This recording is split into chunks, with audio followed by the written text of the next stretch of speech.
se se se se se semua kami percaya hanya di dalam rencana yang agung.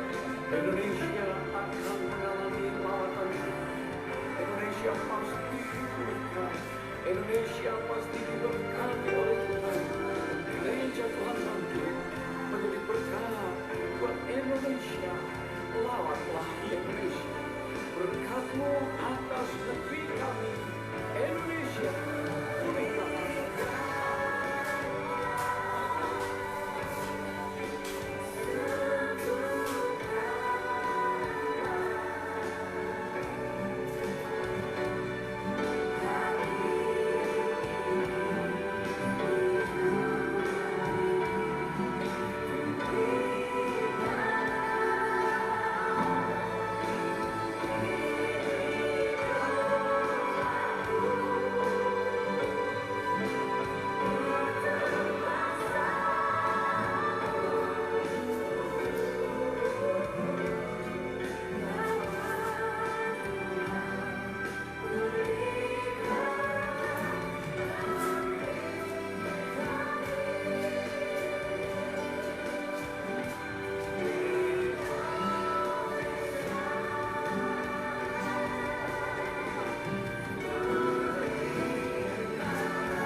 Semua tepuk tangan sama-sama. Haleluya.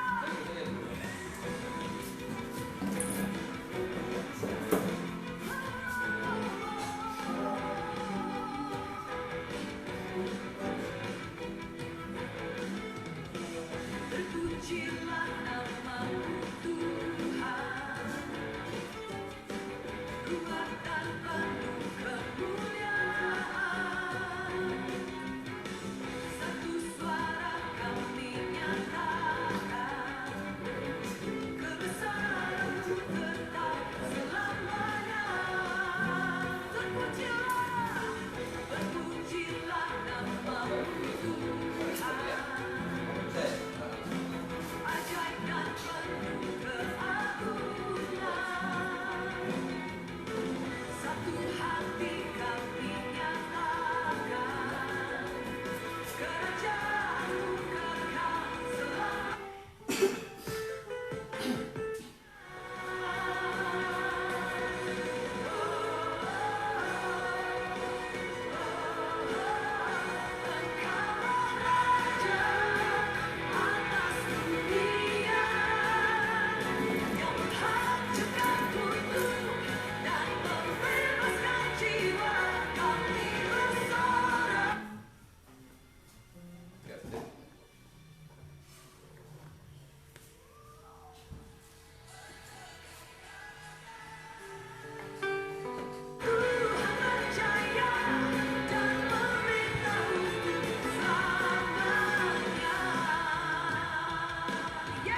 hatiku teguh di dalam janjimu sampai ku melihat kuasamu.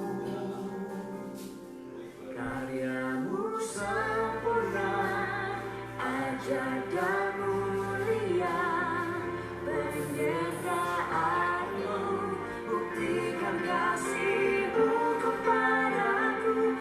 Mengagungkan Engkau, Yesus termulia, kasihmu terindah selamanya.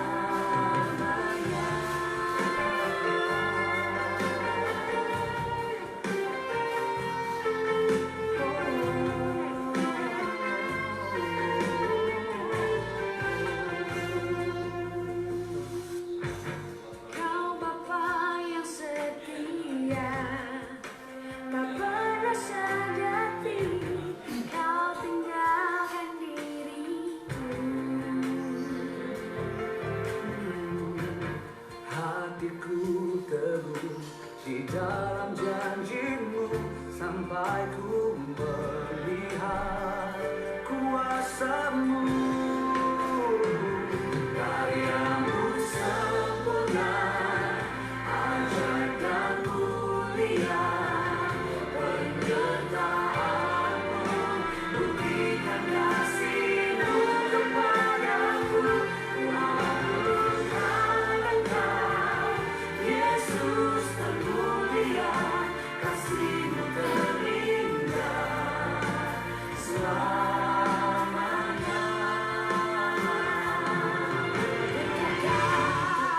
Berharap di dalam kesesakan, ku tetap percaya walau tak melihat.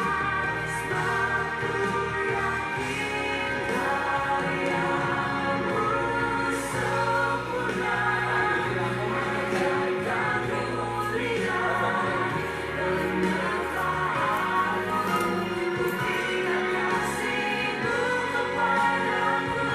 Kuagungkan Engkau, Yesus termulia, kasihmu terindah selamanya. Ajaib dan mulia, penyertaanmu buktikan kasihmu kepadaku. Kuagungkan Engkau, Yesus termulia, kasihmu terindah, kasihmu terindah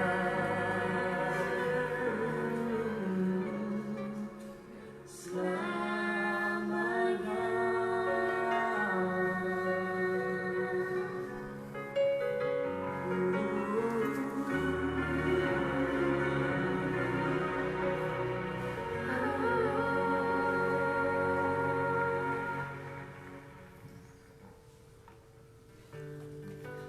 Shalom Bapak Ibu Saudara yang terkasih dalam Tuhan Yesus Kristus.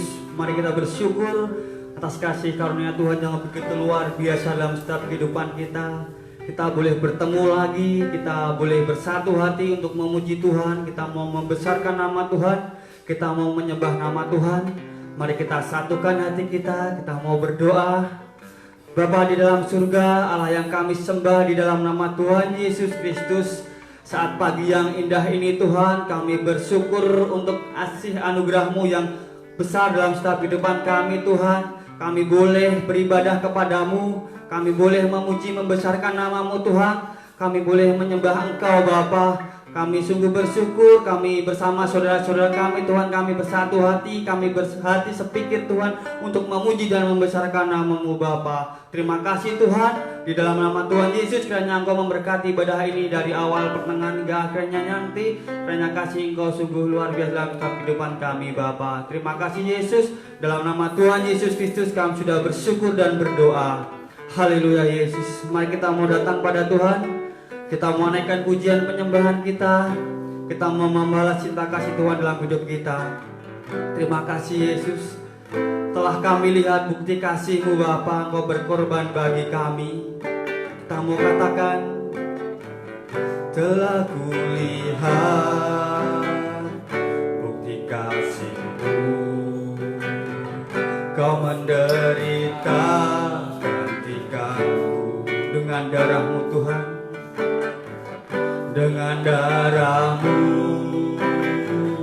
Kau selamatkanku, kini ku hidup menyenangkanmu. Telah kulihat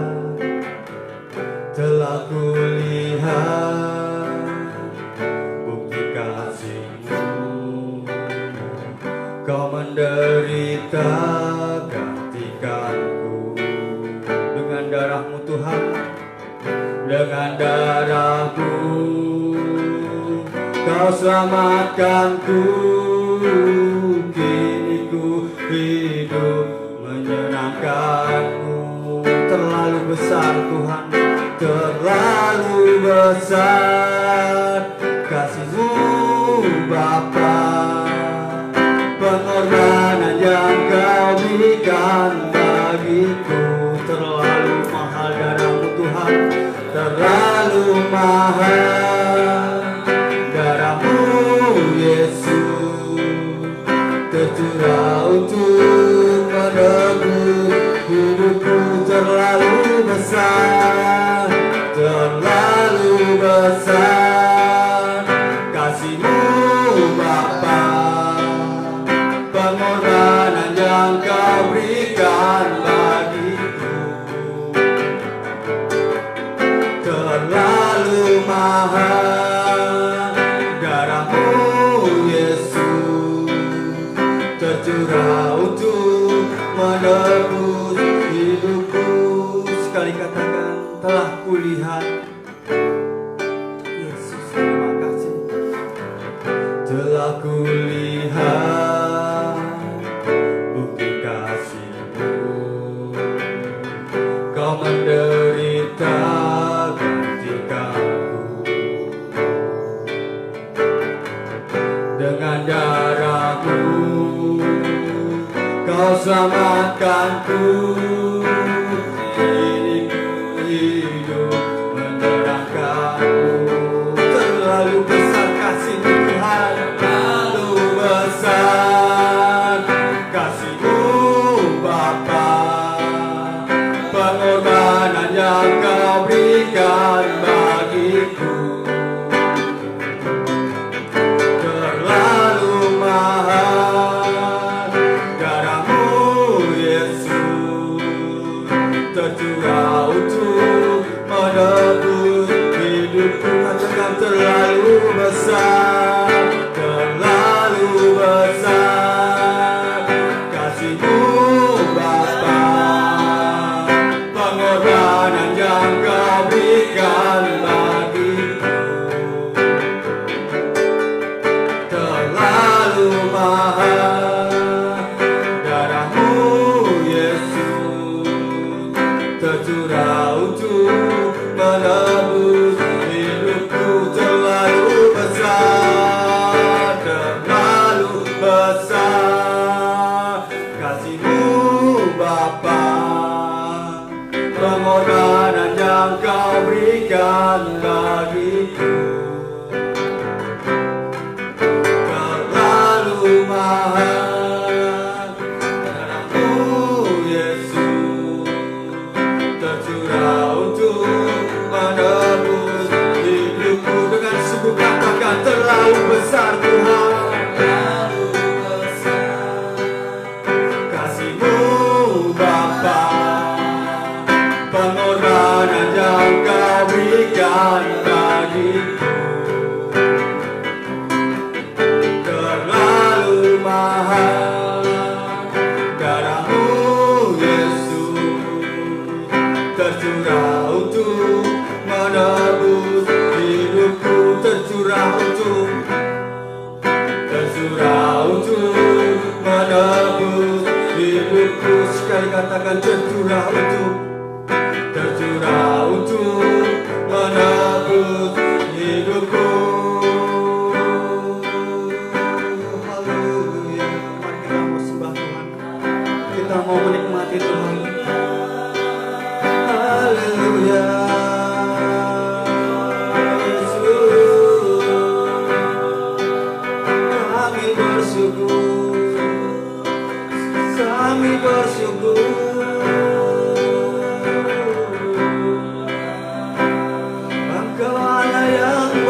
kemuliaan bagi-Mu Tuhan.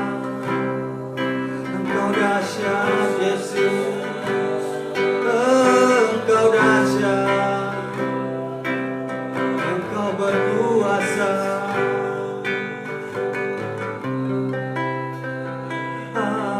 Haleluya. Yesus, Yesus, Yesus, Yesus, Engkau baik Tuhan. Kami sungguh bersyukur, kami bersyukur Yesus.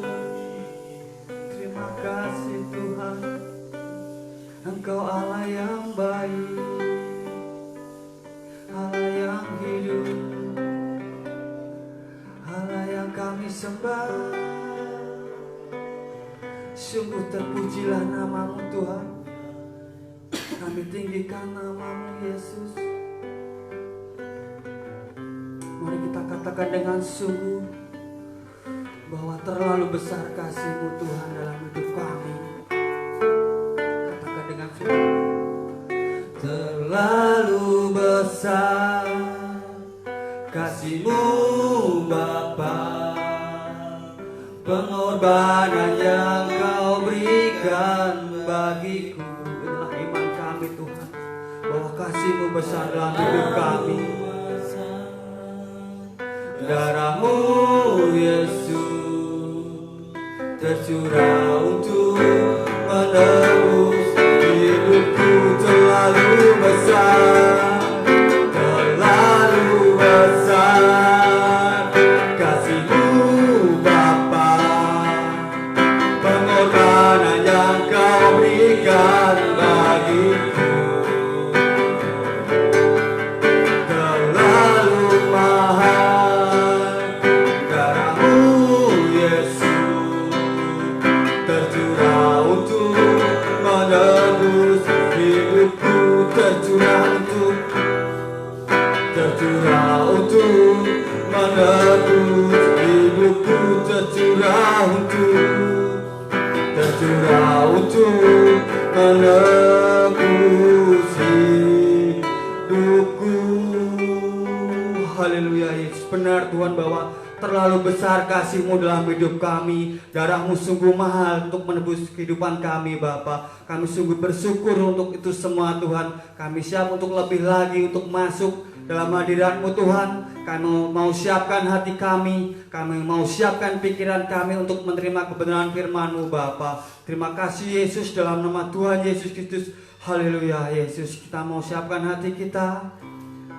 Kita mau katakan bahwa Engkaulah kekuatan kami Tuhan, tempat perlindungan kami.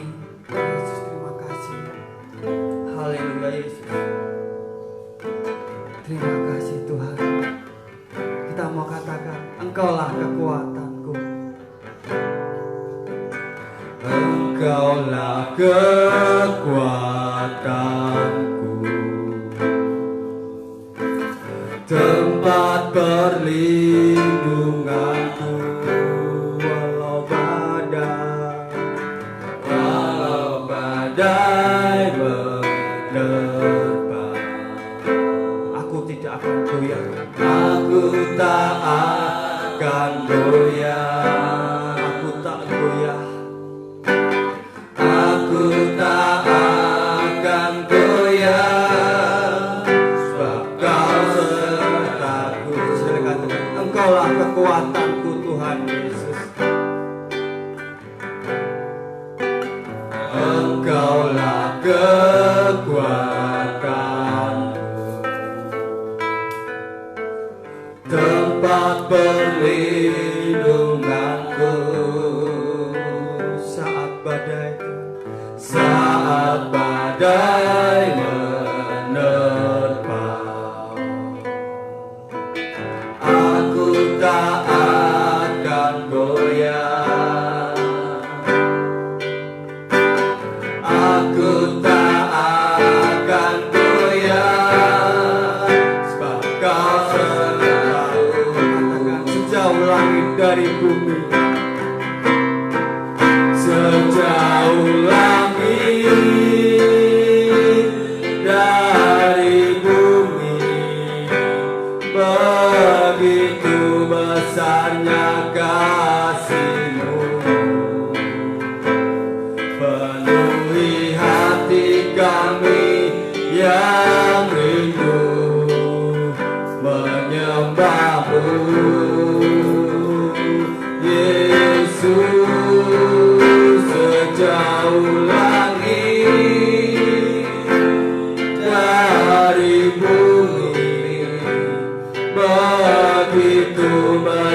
besarnya kasih-Mu.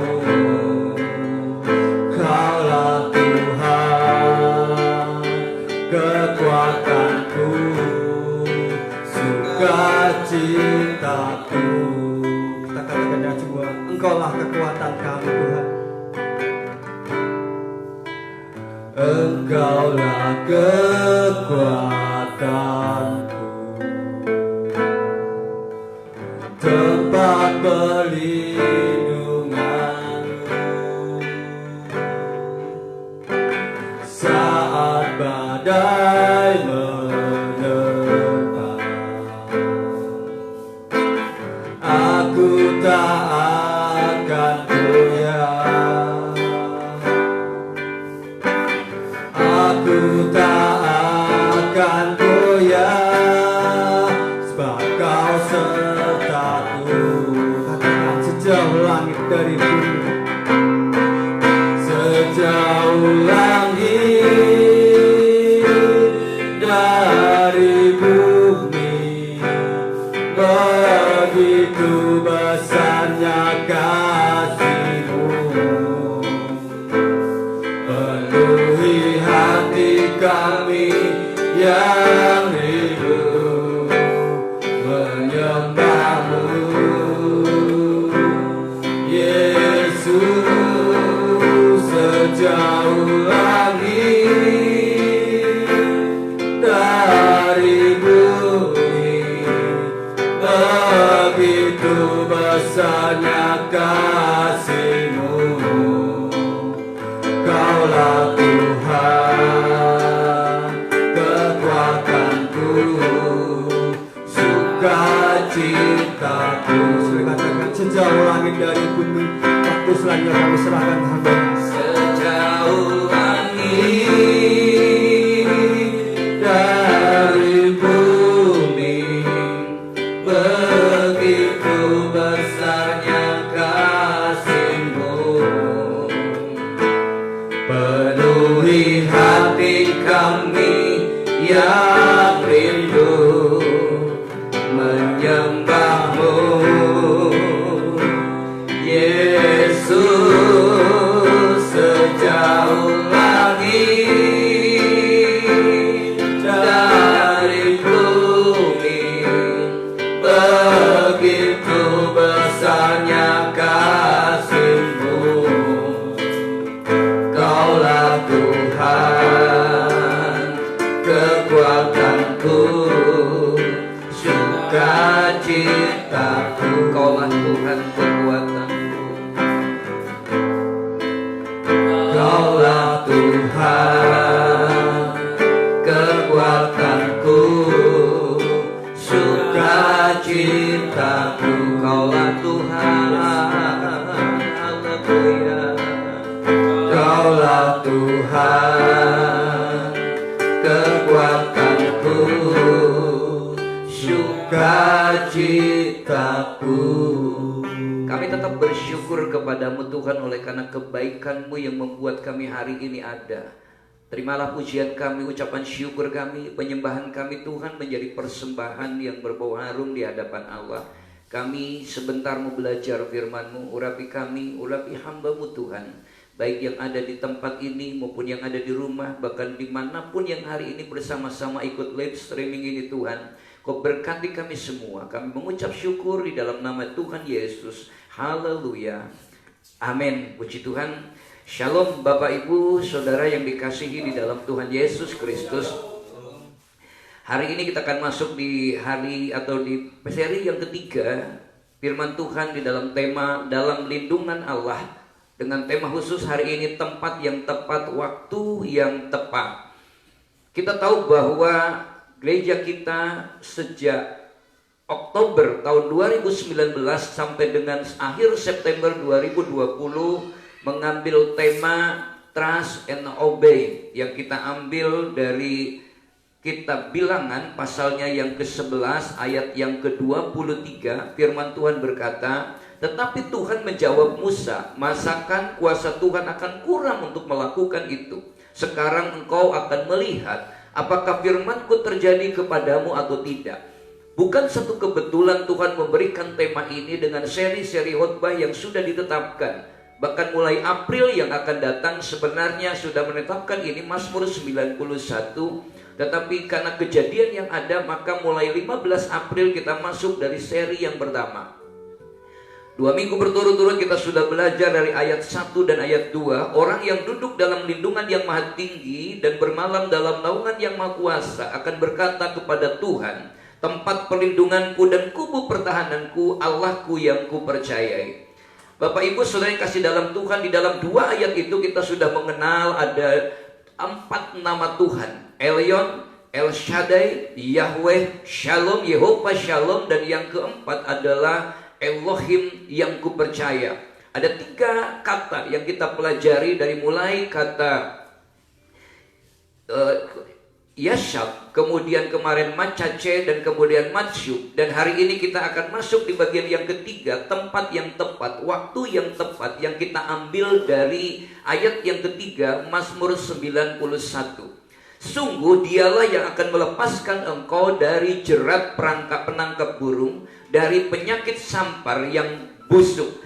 Nah Bapak Ibu Saudara dikasih dalam Tuhan, sampai hari ini kita melihat bahwa apa yang terjadi di Indonesia bahkan di dunia ini menakutkan, memberikan ketakutan yang begitu luar biasa. Sampai ada istilah seperti orang gobak sodor, keluar mati, tersentuh mati gitu ya. Saudara perhatikan di sini, bahkan berita-berita yang menakutkan, orang berlomba-lomba untuk mengupload berita.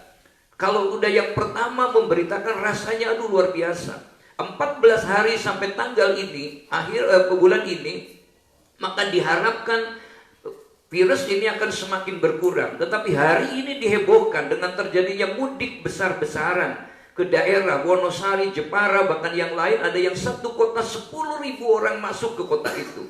Sehingga kita punya satu ketakutan lagi, maka Indonesia akan menjadi ada gelombang kedua dari virus ini.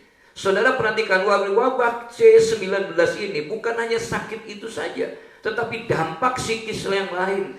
Dampak yang lain bahwa kemudian kita memperhatikan bahwa akhirnya ekonomi terganggu, semua bisa terganggu, kecurigaan satu dengan yang lain, saling menjelekkan dan menghakimi. Nah Bapak Ibu yang dikasih dalam Tuhan, kalau kita belajar dari ayat ini yang menyebutkan bahwa sungguh dialah yang akan melepaskan engkau dari jerat penangkap burung, dari penyakit sampar yang busuk. Dari ayat ini, iblis digambarkan sebagai orang pemburu burung yang profesional.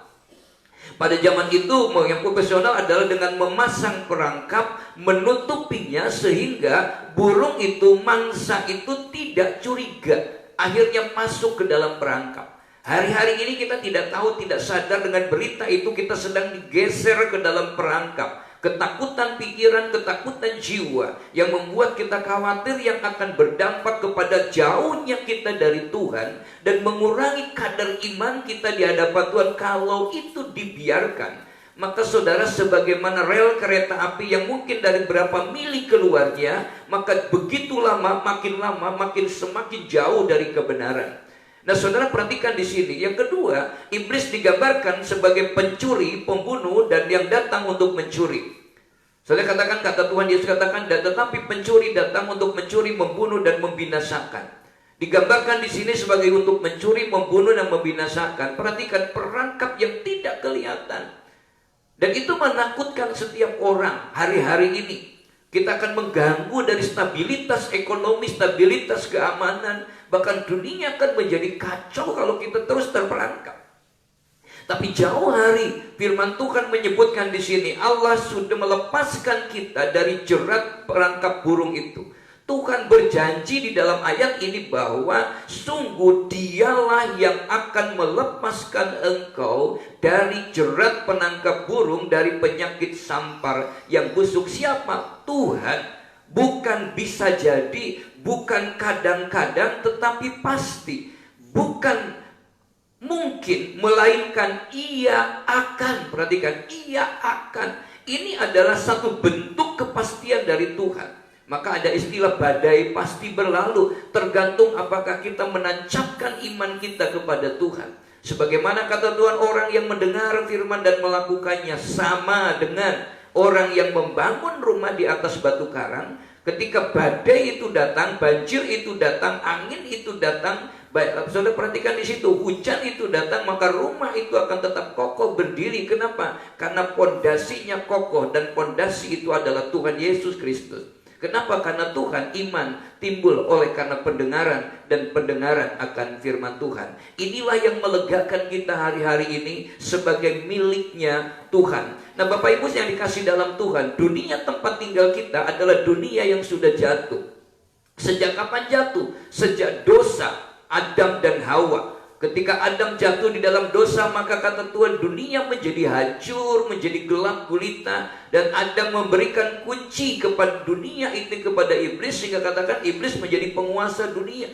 Maka kata Tuhan, peperangan kita bukan melawan darah dan daging, tapi melawan penguasa-penguasa di udara, roh-roh jahat di udara, melawan penghulu-penghulu di udara. Kenapa? Karena iblis yang menguasai udara di dalam dunia ini. Akibatnya apa? Iblis menjadi penguasa atas dunia ini. Segala aspek kehidupan. Perhatikan, orang mau pulang kampung, mau mudik, harusnya stay di rumah 14 hari. Menjadi orang ODP, tiba-tiba pergi ke pasar. Pergi ke pasar, nyentuh tetangganya, nyentuh ini. Akhirnya semua jadi berantai begini. Sudah perhatikan, ini tidak sadar. Paulus menyebutnya penguasa kerajaan angkasa.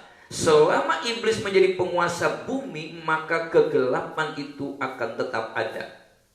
Bersyukur bahwa iblis sudah mulai kehabisan waktu hari-hari ini. Dia sedang berusaha, karena ia harus memegang pemerintahan sebagai raja sampai Allah meletakkan semua musuhnya di bawah kakinya. Kenapa? Karena Tuhan sudah mengalahkannya. Musuh yang terakhir yang dikalahkan itu maut. Hei iblis, hei maut, di mana kesengatmu, kata Tuhan. Ketika Yesus ada di atas kayu salib, dia mati, dia dikubur, dan dia bangkit, dan akan datang pada kedatangan yang kedua. Dan hari-hari ini sudah menjelang akhir, itulah maka iblis merasa itu terakhir. Tetapi kata Tuhan, Yesus harus memegang pemerintah sebagai raja sampai meletakkan semua musuhnya di bawah kakinya. Dan musuh yang terakhir itu adalah maut. Nah, Bapak Ibu Saudara yang dikasih dalam Tuhan Yesus, yang pertama kita akan belajar dari ayat ini, Mazmur 91 ayat yang ketiga ini adalah bahwa kita harus bisa menyadari bahwa kita ini sebenarnya ada di dalam dunia, tetapi bukan dari dunia. Kita ada di dalam dunia, bukan dari dunia ini. Kenapa? Karena ketika kita menerima, ketika kita menikmati anugerah Tuhan, kita sudah punya dua kewarganegaraan. Warga dunia dan warga negara surgawi. Di dunia ini terbatas. 30 tahun, 40 tahun, 60 tahun, 70 tahun. Mungkin lewat itu anugerah. Tetapi hasil itu akan masuk di dalam kehidupan yang kekal. Saudara perhatikan, dan inilah yang kemudian Yesus ungkapkan sendiri di dalam Yohanes pasal 17 ketika dia berbicara dengan bapaknya. Dia bilang begini, mereka bukan dari dunia, sama seperti aku bukan dari dunia. Untuk itu Bapak Ibu Saudara yang dikasih dalam Tuhan, kita tidak perlu hidup di dalam ketakutan meskipun kita mendengar berita-berita yang menakutkan. Kita tidak perlu menjadi khawatir meskipun kita mendengar berita-berita yang membuat kita khawatir. Kalau kita terjebak di dalam kekhawatiran, Petrus yang awalnya bisa berjalan di tengah badai, dia bisa tenggelam. Kenapa? Karena dia bisa membuka telinganya, membuka matanya, membuka perasaannya. Mari hari ini kita kembali supaya kita bisa mengalami lepas dari ketakutan. Tutup terhadap pintu, terhadap suara-suara yang melemahkan. Tutup terhadap berita-berita yang membuat mata kita menjadi lemah, pikiran kita menjadi lemah. Karena dari panca indera kita masuk ke dalam pikiran kita. Kenapa? Karena kita memiliki Jehovah Shalom, memiliki juru selamat yang jauh lebih nyata dan berjanji untuk melepaskan kita dari jerat penangkap burung dan dari penyakit sampar yang busuk. Penyakit sampar yang busuk ini adalah gambaran dari wabah, gambaran dari virus yang berbahaya, yang membahayakan. Dulu ada SARS, dulu ada Ebola, dulu ada flu burung, dulu ada penyakit yang lain. Saudara perhatikan, banyak orang mengalami ketakutan. Dan hari ini kita sedang dibawa ke ketakutan dengan namanya virus corona. saudara, COVID-19, T19. Dan ini kata Tuhan, Dia yang akan melepaskan bagi kita dari jerat penangkap burung, dari penyakit sampar yang busuk. Penyakit sampar yang busuk itu adalah apa? Wabah dan virus yang berbahaya. Kita harus menyadari bahwa kita membutuhkan juru selamat dan perlindungannya setiap hari. Maka kita bersyukur ada satu wahana untuk kita bisa bersharing firman, bisa bertemu dengan keluarga. Selesai acara ini saling mendoakan. Tuhan izinkan kita untuk karantina di rumah, untuk tidak keluar rumah, supaya kita lebih banyak bersekutu dengan Tuhan. Dan lebih dari itu, saudara dikasih di dalam Tuhan, kita punya jadwal untuk doa bersama setiap jam 21 malam. Nah, saudara perhatikan di sini, kita harus menyadari kita membutuhkan Allah. Maka kenapa? Seharusnya dalam kondisi seperti ini, kita berlindung kemana tempat perlindungan kita? Tembok yang tinggi bisa tempat berlindung? Rumah yang hebat bisa tempat berlindung? Pakaian yang mewah bisa tempat berlindung? Tidak. Nyanyian Pentakosta yang lama katakan, zaman sekarang berjagalah, lihat dunia bergelora, kedengaran sini sana banyak kabar menggemparkan, berlindunglah dalam sabda Allah. Sudah berlindung dalam sabda Allah. Itulah makanya kalau kita belajar kepada Salomo sebagai orang atau manusia terkaya sepanjang masa. Andai 3 orang yang terkaya di dunia ini disatukan, ada Bill Gates, ada Warren Buffett, ada Mark Zuckerberg digabung menjadi satu, kekayaan Salomo tidak akan ada yang mampu menandinginya.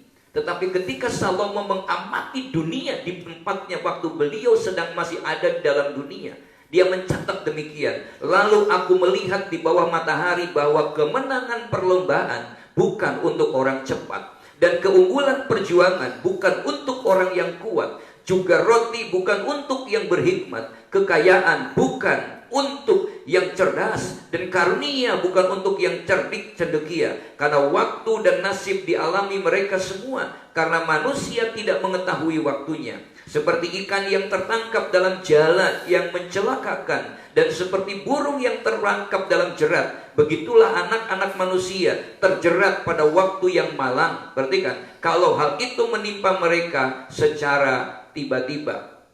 Perhatikan, kalau kita belajar di sini, Pengkhotbah pasal 9 ayat yang ke-11, Mazmur 91 ayat 1, 2 firman, 2 perikop yang sama, 911 semuanya. Saudara perhatikan, menjelaskan hal yang sama tentang pelepasan dari perangkap burung. Tuhanlah yang mengatur dan memegang kendali manusia. Ini sesuatu janji yang luar biasa. Tuhan menegaskan dalam kitab 2 kitab yang berbeda, tetapi dengan ayat yang sama, pengertian yang sama. Ini adalah satu penegasan bahwa Tuhanlah yang mengatur dan memegang kendali manusia. Yang kedua, kita belajar tempat yang tepat dan waktu yang tepat. Alkitab mencatat di dalam ayat ini, pemenang lomba bukan untuk yang cepat, dan unggul dalam peperangan tidak selalu yang kuat. Saya perhatikan, aneh kan kalimat ini? Satu paradok, pemenang perlombaan bukan yang cepat, dan yang unggul dalam peperangan tidak selalu yang terkuat. Kenapa bisa demikian? Saya perhatikan, di dalam ayat ini kita mau belajar, bukan hanya orang yang cerdas yang bisa dapat memperoleh kekayaan, dan orang yang cerdik cendekia tidak selalu yang kemudian mendapatkan memperoleh karunia. Sehingga dikatakan kita tidak perlu sombong di sini. Banyak orang yang merasa rohani, merasa kaya, merasa hebat, merasa lebih segalanya. Tapi hari-hari ini perhatikan, semua dalam keadaan ketakutan. Karena musuh kita tidak tahu bentuknya, tidak tahu di mana, tidak tahu siapa, tidak tahu lewat apa. Saudara perhatikan, dan semua menjadi saling curiga. Mau salaman curiga, ketemu orang disiram dulu. Kenapa? Karena mengalami ketakutan. Perhatikan di sini, yang kaya, yang miskin, yang hebat, yang tidak hebat. Saudara perhatikan, hari ini punya perasaan yang sama, punya kondisi yang sama. Kita punya uang, mau belanja takut, uangnya ada, uang nggak bisa untuk makan, gitu kan? Saudara perhatikan di sini. Ini berbicara apa? Berbicara bahwa waktu dan nasib dialami oleh mereka semua. Saya perhatikan, ketika berbicara tentang ikan yang tertangkap dan sebagainya, ayat tadi katakan Pengkhotbah 9 ayat 11 dan 12 tadi itu ditujukan buat siapa? Buat anak-anak manusia. Semua ini semua anak manusia, tetapi bukan untuk anak-anak Tuhan. Ada pembedaan, kita pembela. Tuhan, Kaulah pembelaku. Dia yang akan membela kita. Kita yang harus punya kepastian ini, punya keyakinan ini, punya iman di dada kita. Dalam kepastian ini yang harus ada di dalam hidup kita sebagai orang yang percaya. Kita adalah anak-anak Tuhan. Karena Tuhan barang siapa menerimanya diberinya kuasa untuk menjadi anak-anak Allah. Termasuk orang yang diberkati. Kenapa? Karena kita berada di tempat yang tepat pada waktu yang tepat. Kalau hari ini ada seperti ini, kita berada dalam tempat yang tepat. Kenapa? Kita barang siapa menerimanya diberinya kuasa untuk menjadi anak-anak Allah. Dan kita menjadi ahli waris dari semua janji Allah. Janji anak, janji perlindungan, janji pemeliharaan. Kenapa? Tempat yang tepat. Kenapa waktu yang tepat? Kondisi butuh pertolongan inilah yang tepat kan? Kita berlindung, kita meminta. Biasanya orang kalau semuanya tercukupi, kadang-kadang kita lupa untuk minta, berdoa kepada Allah. Nah Bapak Ibu yang dikasih dalam Tuhan, kata Ibrani untuk waktu menggunakan kata ETH yang berarti masa dan musim. Jadi kita belajar sudah 4 kata Ibrani dari 3 ayat ini. Yang pertama Yashab, duduk artinya berdiam. Yang kedua Macaceh, tempat perlindungan seperti bunker dalam skala kecil dan punya pengharapan yang besar akan kebebasan. Dan yang ketiga Matsyub, berbicara tentang seperti tempat pelindungan kastil, kalau di Jogja Beteng Penderberg, yang lebih luas lagi perlindungannya. Dan yang ketiga, yang keempat adalah waktu, yang berarti masa dan musim. Kenapa? Waktu yang tepat, tempat yang tepat, peristiwa yang tepat, dan orang yang tepat. Hari ini kita hanya menentukan itu kok. Banyak ahli, banyak pakar, tetapi semua bisa berbicara. Tapi kita cari waktu yang tepat. Suatu kali akan Tuhan munculkan di sini. Nah Bapak Ibu yang dikasih di dalam Tuhan Yesus, satu contoh adalah ketika Nuh berserta dia dengan keluarganya dan semua binatang ada di bahteranya. Berapa lama? Berbulan-bulan dia terombang-ambing di dalam bahtera itu. Mengutus yang pertama merpati, dia pulang lagi dengan tidak membawa apa-apa. Tapi dia begitu melepaskan lagi, kata firman Tuhan, menjelang waktu senja, pulanglah burung merpati itu mendapatkan Nuh, dan pada paruhnya dibawanya sehelai daun zaitun yang segar. Dari situlah diketahui Nuh bahwa air itu telah berkurang dari atas bumi. Kejadian pasal 8 ayat yang ke-11. Ini muncul pertama kali kata artinya waktu. Menjelang waktu senja. Saya perhatikan, kenapa nggak siang, kenapa nggak malam? Memang itu nya, itu waktunya, itu kairosnya. Kronosnya kan jelas, dia terombang-ambing. Kronosnya kita jelas, mulai tanggal beberapa bulan yang lalu sudah ada kejadian. Tapi kairosnya, waktu Tuhan akan muncul pada saat yang tepat. Dan disebutkan di sini untuk nasib yang dialami. Perhatikan, ini kan kita kan kata nasib apa nasib gitu ya. Perhatikan nasib yang dialami, kata nasib yang dialami itu menggunakan pegakarah. Yang jika digunakan bersamaan, maka merupakan suatu gambaran tentang peristiwa yang tidak terjadi secara kebetulan, secara sembarangan. Bukankah firman Tuhan menyebutkan Allah turut bekerja dalam segala perkara untuk mendatangkan kebaikan bagi kita, bagi orang yang mengasihi Dia. Perhatikan, kita nggak tahu waktunya, tapi Tuhan tahu. Kita nggak tahu caranya, tapi Tuhan tahu caranya. Kita nggak mengerti, tapi Tuhan mengerti betul. Sekarang tinggal dipertemukan antara waktu Tuhan dengan waktu kita. Kenapa? Karena firman Tuhan menjelaskan hal-hal yang tersembunyi itu adalah bagi Allah. Sementara hal-hal yang dinyatakan itulah bagi kita. Banyak orang mumet, banyak orang mikir, terlalu stres karena mikirkan yang tidak kita paham. Ya kan? Makanya kan saya pernah nulis status kan, orang sama mikir ngumet-ngumet, sing ngumet wis ono sing mikir. Kita kadang terjebak dalam satu pemikiran yang tidak kita mengerti. Saudara perhatikan, tidak sembarangan tetapi terjadi dengan tepat. Dengan tepat. Satu contoh ini kita di belakang, trust and obey. Apakah ini kebetulan? Saya nggak tahu apa yang terjadi waktu doa bersama-sama dengan hamba Tuhan. 2 orang kami berdoa, saya mendapatkan ini, trust and obey. Berhari-hari mencari maknanya dari ayat itu. Kita nggak tahu, susunan pengkhotbahnya juga nggak ngerti, tapi Tuhan tetapkan itu langkah-langkah. Makanya sangat luar biasa firman Tuhan menyebutkan Tuhan menetapkan langkah-langkah orang yang hidupnya berkenan kepadanya. Perhatikan, Tuhan menetapkan langkah-langkah orang. Sudah perhatikan di sini terjadi dengan tepat. Kenapa? Karena diatur sedemikian rupa oleh Tuhan. Peristiwa yang terjadi hari-hari ini yang membuat kita menjadi takut. Tugas kita lakukan apa yang menjadi instruksi pemerintah, lakukan apa yang menjadi bagian kita, lakukan penyemprotan, lakukan kita punya hand sanitizer, lakukan untuk jaga jarak, lakukan untuk tertib, tapi tidak perlu saling mencurigai. Kenapa? Yang membuat kita sehat, yang Tuhan ini adalah Tuhan. Kalau Tuhan izinkan, padahal kita sudah berusaha, pasti ada rancangan Tuhan untuk menyatakan kemuliaannya. Kita nggak perlu takut. Katakanlah kalau kita harus curiga, malah jadi keluarga bisa marah-marah, akhirnya bisa berantem satu dengan yang lain. Nah, untuk itu saudara yang dikasih dalam Tuhan, kata paga ini yang berarti bersyafaat atau berdoa, ini juga muncul pertama kali. Jadi berdoa ini adalah muncul ketika, saudara perhatikan, kapan munculnya kata paga? Pertama kali muncul ketika Eliezer atau hamba Abraham diutus oleh Abraham untuk mencari jodoh bagi Ishak. Perhatikan, kata paga, kata karah dalam pasal Kejadian 24 ayat 12.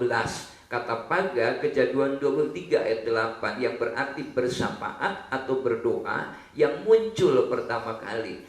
Dalam Kejadian 24 menyebutkan bahwa Tuhan kiranya jadilah seperti ini, ya kan, kiranya. Jadi perhatikan, jika kita merasakan damai sejahtera, ini waktunya untuk kita memeriksa keputusan kita dan mendengarkan pimpinan Tuhan.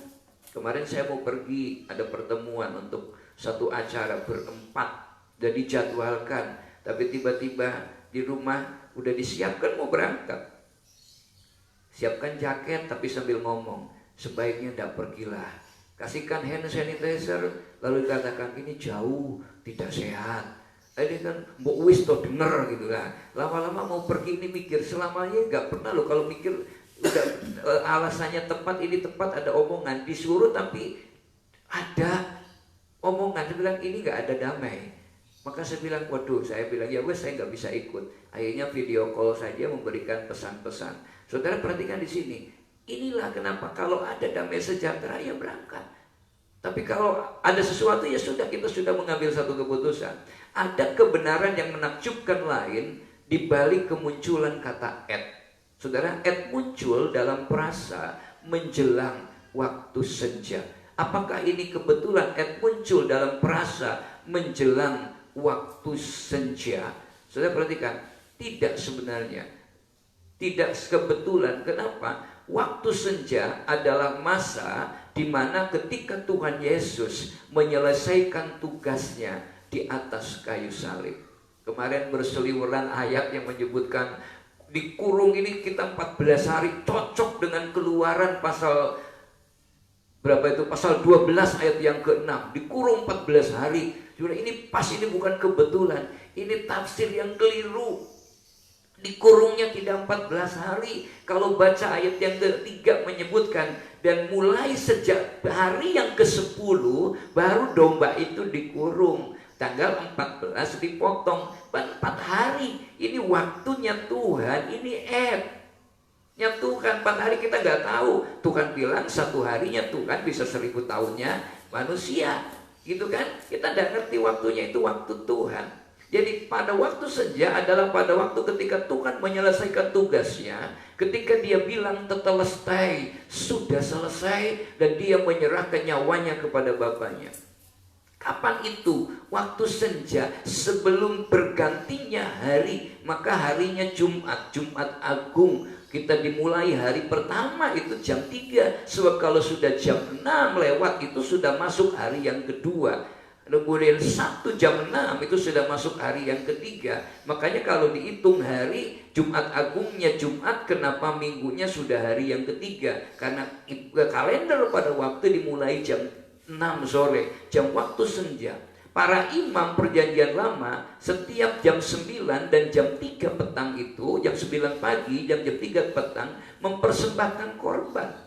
Demikian juga kalau kita melihat Tuhan Yesus disalib pada jam berapa?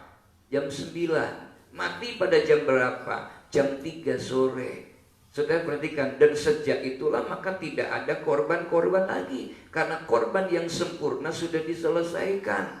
Kata Tuhan, firman Tuhan menyebutkan bahwa lihatlah anak domba Allah yang akan menghapus dosa dunia. Di bagian lain menyebutkan upah dosa itu maut, tapi kasih karunia Allah itu yang menyelamatkan. Dan sejak kematian Tuhan kita punya perlindungan, bukan hanya sekedar diselamatkan, tetapi kita punya satu keyakinan bahwa sempurna, kata Tuhan. Tuhan membuat kita indah di matanya. Roh Kudus menyampaikan bahwa sekarang tidak ada lagi permusuhan antara kita dengan Allah, karena penghukuman telah diselesaikan yang sempurna dan kita telah diperdamaikan dengan Allah. Nah, Bapak Ibu yang dikasih di dalam Tuhan, yang ketiga, apa yang harus dilakukan untuk bila mendapatkan waktu yang tepat dan tempat yang tepat? Berdoa untuk peristiwa yang tepat. Berdoa untuk peristiwa yang tepat. Lalu berkatalah ia, Tuhan, ini Eliezer, Allah Tuanku Abraham, buatlah kiranya tercapai tujuanku pada hari ini. Tunjukkanlah kasih setiamu kepada Tuanku Abraham. Perhatikan, buatlah kiranya. Dan ini menggunakan kata karah muncul pertama kali. Peristiwa yang tepat, tempat yang tepat, orang yang tepat, dan waktu yang tepat. Peristiwa yang didoakan terlebih dahulu, permohonan, pertolongan, dan campur tangan terlebih dahulu. Perhatikan di sini, campur tangan dan tuntunan Tuhan. Dan ini bentuk dari kerendahan hati. Hari ini sebenarnya kita membutuhkan kerendahan hati. Maka firman Tuhan, kalau bangsa ini bertobat lalu merendahkan diri, maka Tuhan akan memulihkan. Nah, Bapak Ibu yang dikasih dalam Tuhan, kenapa pentingnya kerendahan hati? Mazmur 25:9 berkata, ia membimbing orang-orang yang rendah hati menurut hukum, dan ia mengajarkan jalannya kepada orang yang rendah hati. Sebab orang yang tinggi hati akan dijalankan oleh pikiran dan kepandaiannya, tapi orang yang rendah hati, dia akan dituntun oleh Tuhan. Berdoa berarti mengambil sikap merendah, karena orang yang sombong tidak butuh doa. Itulah makanya kalau kita berdoa pasti berkata amin. Satu keyakinan bahwa yang didoakan pasti didengar dan dijawab oleh Tuhan, maka kita berkata amin. Amin. Kalau sudah amin ya sedihnya hilang, kalau sudah amin ya susahnya juga hilang. Kemudian karah muncul dalam kitab Rut. Kapan munculnya? Pergilah ia lalu sampai di ladang dan pungut jelai di belakang penyabit-penyabit. Kebetulan ia berada di tanah milik Boas. Perhatikan, kebetulan. Perhatikan, itu karah. Orang itu Indonesia namanya kebetulan. Orang Jawa nyebutnya dilalah kersaning Allah. Dilalah tapi ada Allah yang menentukan. Kebetulan kok terus-terusan. Pasti ada oknum di balik kebetulan. Itulah makanya dalam King James disebutkan ia beruntung menemukan ladang milik Boas. Kebetulan ia beruntung. Orang Jawa lebih hebat lagi, apa-apa pasti untung. Untung ya tadi tidak pergi. Untung tadi pergi. Nah, beruntung. Kata Ibrani untuk berada dan menemukan itu adalah karah. Untuk kata kebetulan dan beruntung dari kata mikreh yang berasal dari kata karah juga. Dalam bahasa Inggris kata happy, bahagia, berasal dari kata have, yang beruntung. Itu sebabnya ketika suatu happening, peristiwa happen, terjadi sesuai dengan yang kita inginkan, akan menjadi happy. Ya, makanya saya tulis status katakan ketika suatu happening happen sesuai dengan yang kita inginkan akan menjadi happy. Yang keempat, bagaimana caranya supaya berdoa itu benar-benar juga bisa menjadikan waktu yang tepat, momen yang tepat di hadapan Tuhan, mengutamakan hadirat Tuhan. Amsal 3 ayat yang ke-6 berkata, akuilah dia dalam segala lakumu, maka ia akan meluruskan jalanmu. Jika hidup dipimpin oleh Roh Kudus, menjadikan kita bertanggung jawab dalam seluruh aspek kehidupan dan pimpinannya, maka akan membawa kepada keberhasilan dan kemenangan yang indah. Dipimpin oleh Roh Kudus berarti akan menghasilkan buah roh. Dipimpin oleh Roh Kudus maka kita akan bisa hidup bukan hanya dinikmati oleh kita, tetapi hidup kita dinikmati oleh sesama. Pertobatan itu hati yang bertobat. Pertobatan itu memang hanya Tuhan dan kita yang tahu. Tetapi hati yang bertobat kan kiri kanan kita harusnya merasakan. Nah, kita membutuhkan, bagaimana caranya? Kita membutuhkan keintiman dan persekutuan dengan Tuhan. Bagaimana cara intim bersekutu dengan Tuhan? Doa. Kenapa? Karena doa adalah sebuah percakapan dengan Tuhan. Ada doa yang tergesa-gesa. Padahal kita ngomong kalau tergesa-gesa kan nggak dong. Kecuali kan, Pak mau pergi gitu kan, itu nggak nyaman juga. Doa itu ngomong intim dengan Allah. Butuhnya begini. Tak ada jalinan hubungan tanpa perkataan. Pasti ada hubungan yang baik, akan ada perkataan. Untuk itu bercakap, bagaimana caranya, apa yang harus kita lakukan? Bercakap-cakaplah dengan dia, bersekutulah dengan dia, libatkan Tuhan dan perkataannya. Hari-hari ini mari saudara yang dikasihi di dalam Tuhan Yesus Kristus, di dalam ibadah live streaming ini kesimpulan, mari kita untuk menikmati bagaimana tempat yang tepat, waktu yang tepat, peristiwa yang tepat, karanya Tuhan, edge-nya Tuhan. Kita mau belajar bercakap-cakaplah dengan dia, doa ngobrol, bersekutulah dengan dia, libatkan Tuhan, dengarkan perkataannya, maka ia akan memimpin dan menuntun kita berada di tempat yang tepat, pada saat yang tepat, bersama orang yang tepat, dalam peristiwa yang tepat. Tuhan Yesus memberkati. Mari kita mau angkat pujian. Tuhan pulihkan. Kita berdoa bagi hidup kita, berdoa bagi bangsa kita. Haleluya Tuhan, haleluya Yesus.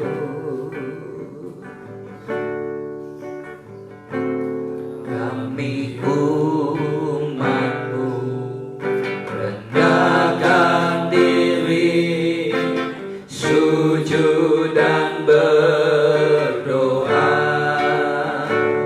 mencari wajah-Mu, berbalik dari jalan kami yang jahat.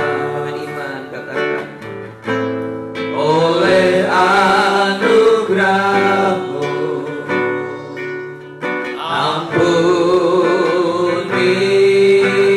Marilah dalam seluruh keluarga kita sama-sama menyanyikan pujian ini. Oleh anugerah, dengan iman katakan, pulihkanlah Tuhan, pulihkan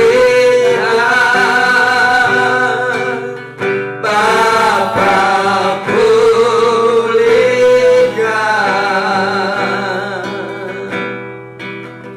kembalikan bangsa kami kepadamu Tuhan, pulihkan, ampunilah bangsa kami, dan pulihkan kembali negeri kami. Sekali lagi kita nyanyikan pujian ini. Yang ada di dalam keluarga kita bersungguh-sungguh berdoa, bersungguh-sungguh menyanyikan pujian ini sebagai doa kita di hadapan Tuhan. Sujud dan berdoa. Kami mencari wajah-Mu Tuhan, rendahkan diri kami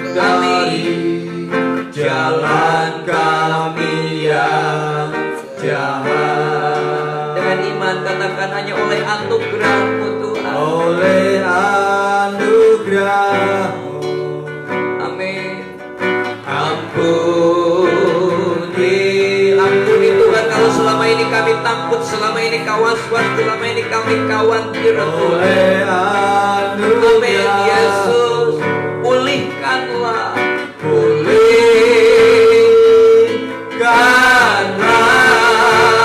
Tuhan, pulihkan Bapa, pulihkan. dengan iman katakan, kembalikan bangsa kami kepadamu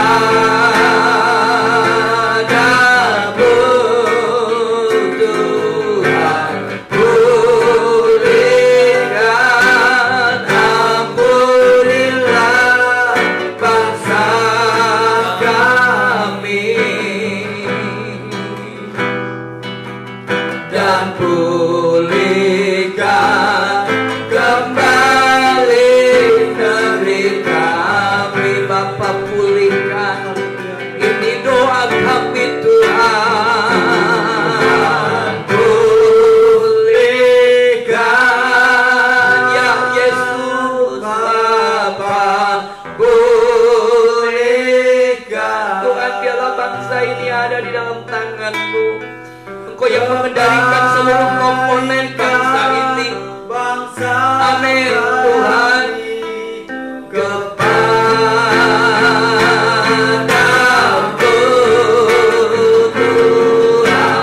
pulihkan, ampunilah bangsa kami dan pulihkan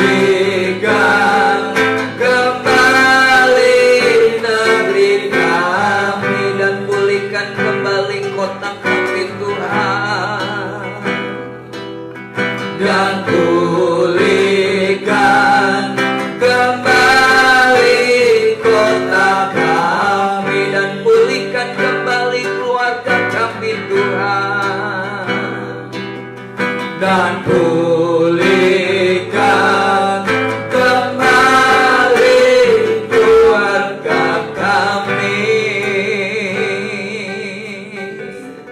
Bapak, kami datang dan tunduk di akhir ibadah ini. Kami bersyukur karena kami diberi kesempatan untuk menikmati hadirat-Mu bersama dengan keluarga, bersama dengan orang-orang yang dikasihi. Tuhan, kami bersyukur kalau Tuhan terus melindungi kami. Kami berkata Ebenezer, di tengah-tengah ketakutan kembali Tuhan memberikan kepastian kepada firman Tuhan kepada kami bahwa kami aman di dalam Tuhan. Ada waktu Tuhan, ada karanya Tuhan yang Tuhan pasti nyatakan bagi kami. Kejadian yang hari ini terjadi atas bangsa kami, bahkan atas dunia ini Tuhan, sesungguhnya Allah turut campur tangan untuk mendatangkan kebaikan supaya kami boleh menikmati Tuhan, kembali kepada Tuhan, merendah kepada Tuhan, berserah kepada Tuhan dan mengandalkan Tuhan di dalam kehidupan kami. Terima kasih Tuhan. Ternyata kami terbatas Tuhan. Berkati pemimpin-pemimpin kami, berkati aparat kesehatan keamanan, berkati tenaga-tenaga medis yang hari ini Tuhan berjeri lelah mereka. Biarlah mereka ada di dalam perlindungan kuasa-Mu Tuhan. Memberkati Tuhan orang-orang yang hari ini mengalami ketakutan dan kesakitan, jamah mereka Tuhan. Tidak ada kuasa yang terlebih besar dibanding dengan kuasa-Mu. Virus corona tidak lebih besar dari kuasa Tuhan di dalam nama Yesus. Terima kasih, lindungi keluarga kami. Hari ini ketika kami bersekutu di tengah-tengah keluarga, kami mengundang Engkau menjadi pusat di dalam keluarga kami, menjadi pusat dalam kehidupan kami, menjadi pusat di dalam usaha kami, dalam pekerjaan kami. Kami percayakan Tuhan, Engkaulah yang berdaulat atas kehidupan kami. Kami bersyukur Tuhan. Terima kasih Tuhan buat waktu yang indah ini. Kami mengucap syukur Kami melepaskan shalom bagi bangsa kami. Kami melepaskan berkat bagi bangsa kami. Terpujilah nama-Mu Tuhan. Sebelum nanti setiap keluarga yang hari ini mendengar firman ini akan berdoa bagi keluarga, bagi kehidupan masing-masing. Hari ini hamba berdoa bagi mereka. Tumpangkan tangan-Mu atas mereka semua Tuhan. Bila kasih karunia Allah melengkapi kehidupan mereka. Kami mengucap syukur kepadamu di dalam nama Yesus Kristus. Mari terima berkat dari Tuhan. Tuhan memberkati engkau dan melindungi engkau. Tuhan menyinari engkau dengan wajahnya dan memberi engkau kasih karunia. Tuhan menghadapkan wajahnya kepadamu dan memberi engkau damai sejahtera. Mulai pagi ini sampai Maranatha, Tuhan Yesus datang kedua kali. Yang percaya diberkati Tuhan, sama-sama katakan amin. Amin. Tuhan berkati saudaraku yang dikasih di dalam Tuhan. Kita tetap berserah, kita tetap berharap, kita tetap mengandalkan Tuhan. Kita tidak perlu panik lagi. Mari tutup telinga terhadap suara yang melemahkan. Mari tutup mata kita terhadap sesuatu yang membuat kita menjadi takut. Fokuslah kepada Tuhan. Tuhan Yesus memberkati. Kita akan bertemu hari Selasa untuk mengisi komsel dan kemudian juga live streaming untuk ibadah tengah minggu. Kita mau bersyukur bersama-sama. Tuhan berkati. Shalom.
Ajaib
Yesus.